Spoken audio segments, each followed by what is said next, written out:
ಗಣೇಶ ಹಬ್ಬದ ದಿವಸ ಮರೆತು ಕೂಡ ಈ ವಸ್ತುಗಳನ್ನು ದೇವರಿಗೆ ಅರ್ಪಿಸಬೇಡಿ, ದೇವರ ಕೋಪಕ್ಕೆ ಗುರಿಯಾಗ್ತೀರಾ. ಮೊದಲನೇದಾಗಿ ಅರ್ಧ ಹೋಳಾಗಿರುವಂಥ ಅಕ್ಷತೆ ಕಾಳನ್ನು ಹಾಕಬಾರ್ದು.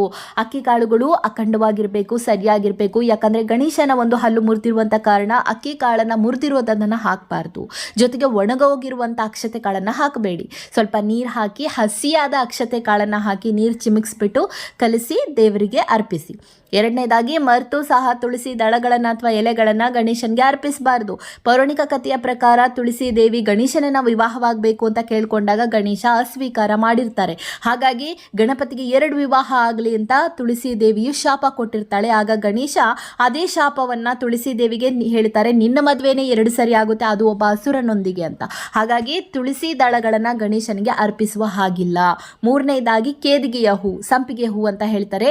ಯಾಕಂದರೆ ತಂದೆಯ ಗೌರವವನ್ನು ಕಾಪಾಡಲಿಕ್ಕೋಸ್ಕರ ನನ್ನ ತಂದೆಗೆ ಬೇಡವಾಗಿರುವಂಥ ಹೂ ನನಗೂ ಕೂಡ ಬೇಡ ಅಂತ ಗಣೇಶ ಹೇಳಿರೋ ಕಾರಣ ಕೇದಿಗೆ ಹೂವನ್ನು ಅರ್ಪಿಸಬೇಡಿ. ಬಿಳಿ ಚಂದನ ಹಾಕಬೇಡಿ.